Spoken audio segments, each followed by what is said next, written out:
Pour moi, ça veut dire, les lettres veulent dire programme éducation intermédiaire, mais moi je crois que c'est pour travailler avec les autres puis s'aider entre nous, comme le dit le profil de l'apprenant.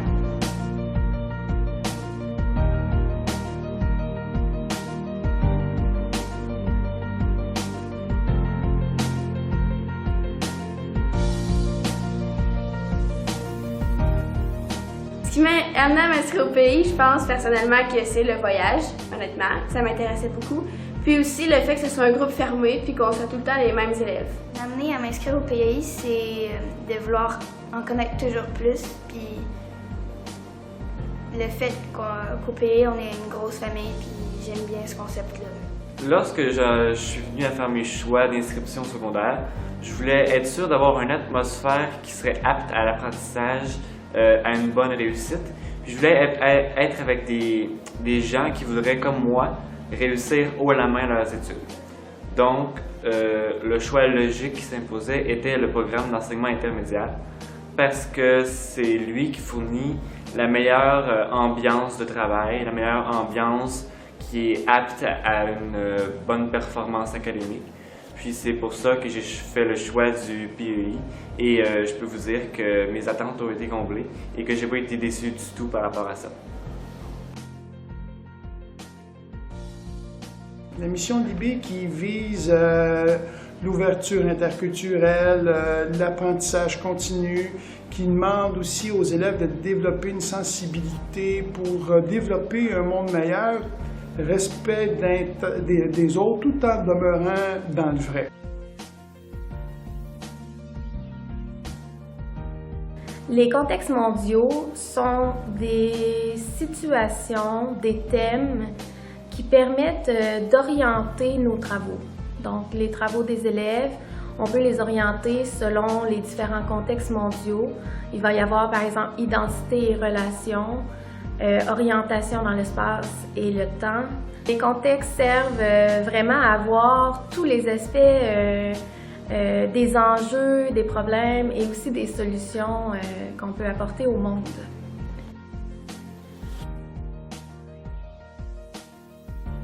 On comprend mieux un petit peu les profils d'apprenants qui sont des qualités que les jeunes doivent développer pour être capables de répondre à la mission d'IB, que ce soit au niveau de l'intégrité, que ce soit au niveau de l'altruisme, l'élan que les élèves font envers les autres pour les aider, que ce soit aussi dans la partie audacieux où ils ont vraiment à dépasser un petit peu leurs limites.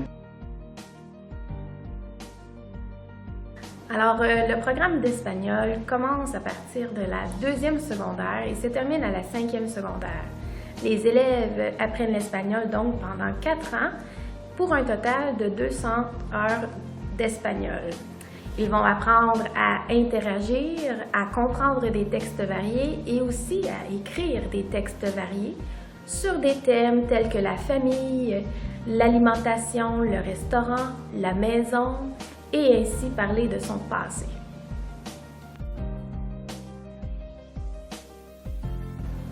Les heures de bénévolat sont là un petit peu en lien avec l'action des services qui sont à donner aux autres, justement pour contribuer à faire un monde meilleur. On commence quand même près de soi.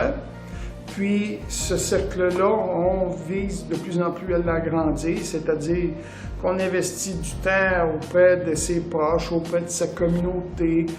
On vise maintenant aussi, quand on arrive au secondaire 4, à donner du temps à faire la différence chez des personnes qui méritent davantage.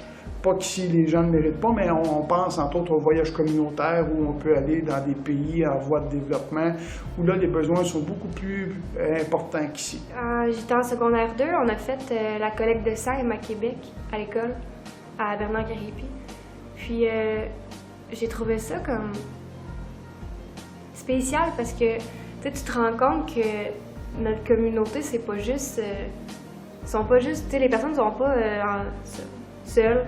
Puis tu vois que tout le monde s'entraide, puis je trouve que tu prends plus conscience de ça quand tu le fais, puis je trouve ça beau. Cette année, j'en ai 10 à faire vu que je suis en secondaire 1 et j'ai jusqu'à maintenant fait 9 heures de bénévolat sur 10. Alors ça ça me trouble pas du tout. J'ai hâte, j'aime ça faire du bénévolat. C'est vraiment... j'aime ça. Que les 80 heures de bénévolat sont beaucoup à faire pendant le programme, mais je trouve qu'ils sont bien séparés. Moi, je trouve que ça fait juste développer nos qualités puis toutes nos connaissances. On peut aider les autres puis ça peut nous rapporter plus tard dans la vie. L'expérience de bénévolat que j'ai le plus aimé, c'est lors de mon voyage parce que ça comptait comme du bénévolat. Puis aussi, si je peux en rajouter un autre, j'ai bien aimé être à l'entrée quand c'était un tournoi de hockey parce qu'il y avait des beaux bonhommes. Je pense que c'est l'année passée, vu qu'on n'avait pas de voyage de fin d'année, j'ai sorti l'idée, pourquoi pas en faire un. Donc, avec notre enseignante de sciences, Michel Coulon, on a monté un voyage à New York. Du début jusqu'à la fin, on l'a monté on était 6 élèves, on a organisé des activités de financement, on s'est rencontrés 2 midis des fois par semaine jusqu'à la fin de l'année, puis on a réussi à ramasser au-dessus de 6 000 $. On a tout fait ça bénévolement. Puis vraiment, ça a été une expérience, une fin de semaine incroyable à New York. Vraiment, là, c'est ça qui m'a amené le plus parce qu'il fallait s'organiser, il fallait parler à du monde, demander des commanditaires, écrire des lettres, faire des soumissions. Vraiment, ça m'a permis de me débrouiller puis de me donner des méthodes de travail. L'expérience de bénévolat que j'ai le plus appréciée, c'est faire la course du festival de la Giblotte. Je l'ai faite en 2014. J'étais avec un de mes amis. J'ai vraiment trippé, là. Tu côtoies plein de gens, tu réponds à des questions, tu vas faire des collations, tu cours un peu partout, mais à la finale, c'est quasiment 1000 personnes et plus qui vont venir, puis que tu vas les aider là, juste un peu en leur donnant la collation, en leur disant bravo. C'est vraiment le contact avec les gens qui est vraiment le fun là-dedans. En secondaire 2, j'ai été approché par quelqu'un de ma famille qui faisait le festival de la Giblotte de Sorel-Tracy, que vous connaissez sûrement. Puis là, je me suis mis à faire du bénévolat pour la course du festival de la Giblotte. Puis au début, je faisais que du bénévolat. Puis à un moment donné, quand mes heures ont été terminées, j'ai continué. Ma tante m'a engagé.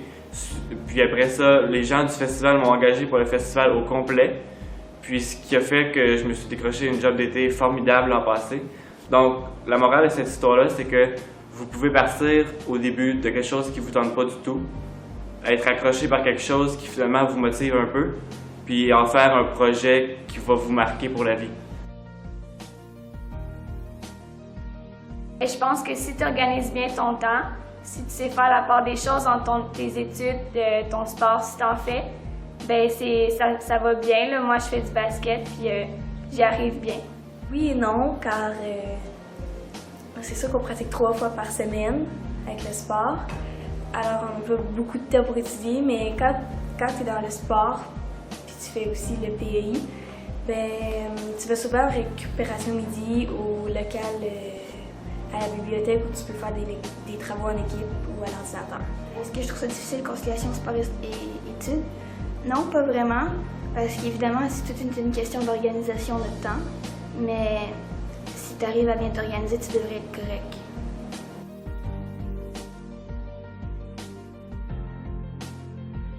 Quand j'étais en secondaire 2, j'ai fait un journal sur un livre qu'on avait lu. On était en équipe de 4, puis on devait choisir un auteur et un livre que cet auteur-là avait fait, qui était présenté au Salon du Livre à Montréal. Puis un coup qu'on l'avait choisi, on est allé au Salon du Livre à Montréal les voir, on leur a posé quelques questions.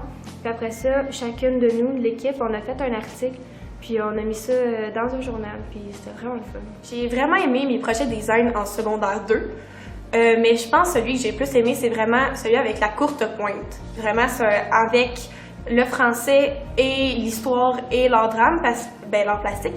Parce qu'en art plastique, on a fait la courte pointe, on a vraiment appris à coudre. En histoire, on a appris l'histoire du Québec parce que, mettons, on avait toute une région différente. Mettons, nous, on avait Montréal. Puis en français, on faisait la présentation orale. Donc pendant une journée complète, on a fait Expo Québec, que ça s'appelait.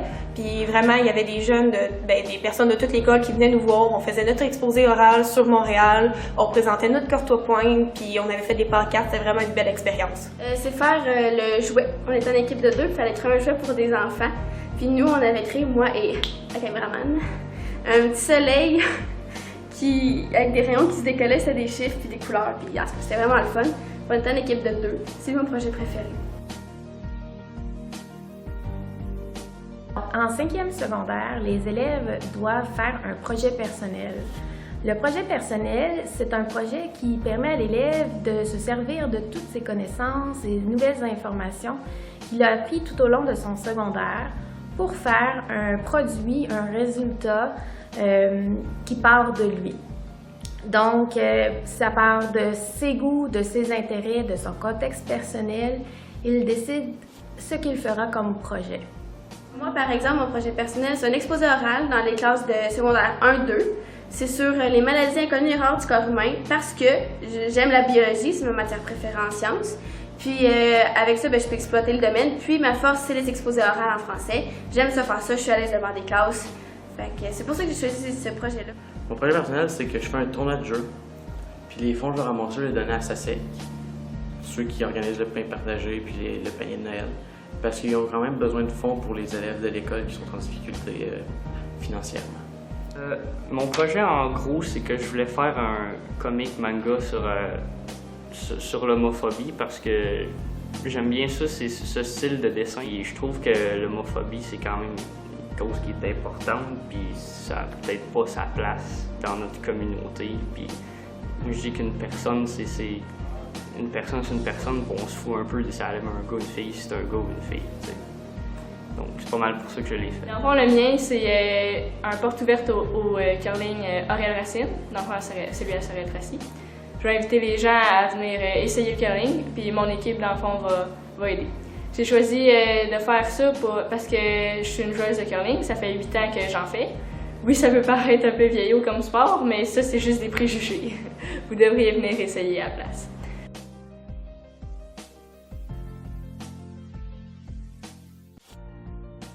Le voyage au Costa Rica en secondaire 4 est pas du tout comme on s'y attend. Je savais que je m'en allais dans la brousse, je savais que je m'en allais profond dans l'Amérique centrale, dans la jungle, mais je savais pas à quel point je serais complètement dépaysé. Puis je savais que j'aimerais ça, mais je savais pas que j'aimerais ça autant. Parce que honnêtement, le voyage de secondaire 4 a rapproché tout le monde. Le voyage de secondaire 4 était vraiment plaisant. Puis ceux qui n'ont pas fait le voyage l'ont regretté. Alors si vous vous inscrivez au PEI puis que vous avez l'occasion de faire un voyage, faites-le parce que vous allez le regretter si vous ne le faites pas. Vous allez passer des moments mémorables en compagnie de vos amis qui vont rester vos amis encore longtemps. Puis il faut en profiter de ces moments-là. Mon voyage, c'était comme ce que j'imaginais. J'ai vraiment eu du plaisir, surtout qu'on était des chambres qu'on choisissait nous-mêmes. Puis c'était des activités vraiment humanitaires. Puis les activités qu'on a faites aussi, la plage, on était dans des cascades. Puis on a vraiment aidé les personnes là-bas, sauf par exemple eux. Je les trouvais un peu gênés, puis on n'a pas pu vraiment communiquer avec eux. Fait qu'on n'a pas de temps à parler espagnol durant notre semaine. C'était vraiment le fun, c'est une expérience de gang. Tu vois les gens comme tu les as jamais vus. Là. Tu vas les côtoyer pendant toute la semaine que tu es là. Nous autres, on est partis 7 jours, c'était au Costa Rica. On a vraiment trippé toute la gang. Il y a personne qui est revenu en pleurant parce qu'il n'avait pas aimé ça. Tout le monde, tu manges différemment, tu vis différemment. Il faut que tu te couches pendant que tu as des moustiquaires autour de toi pour pas qu'il y ait trop de bébites. Il faut vraiment que tu aimes le plein air et que tu te donnes à 100%. Là. La plus belle expérience de voyage communautaire que j'ai vécue, c'était à Cuba.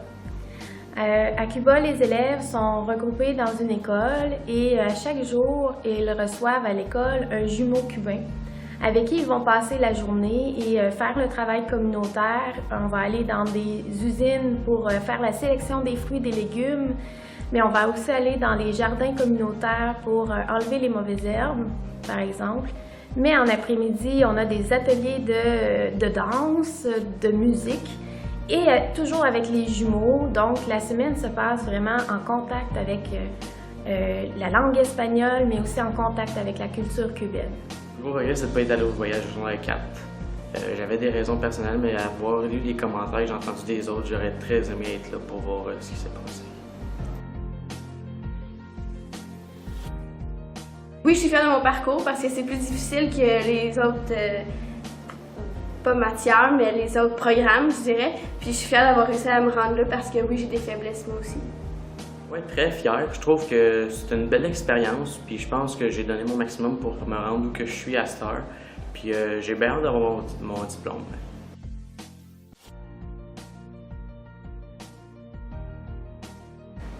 que je conseillerais aux jeunes qui comptent s'inscrire au PEI, c'est avant tout d'avoir un intérêt.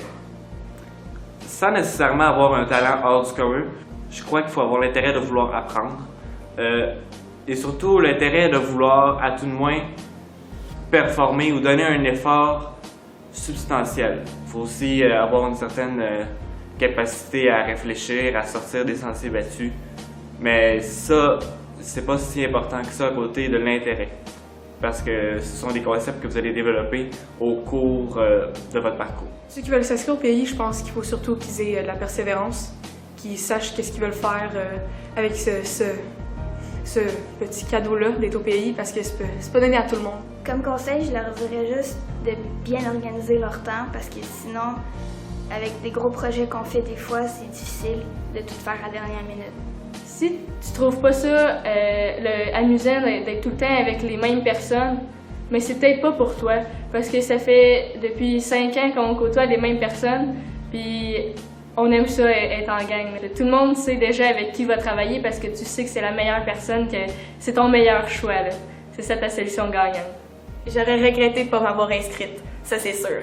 Parce qu'on est des groupes fermés, on est toutes proches, ils nous apprennent des méthodes de travail extraordinaires, ça nous permet de nous dépasser, puis vraiment je trouve que c'est un très beau programme que je conseille à tout le monde. Je pense que c'est un vraiment beau programme. Les enseignants, ils sont à fond dans leur travail, puis les élèves veulent apprendre, les matières sont enrichies, puis c'est le fun.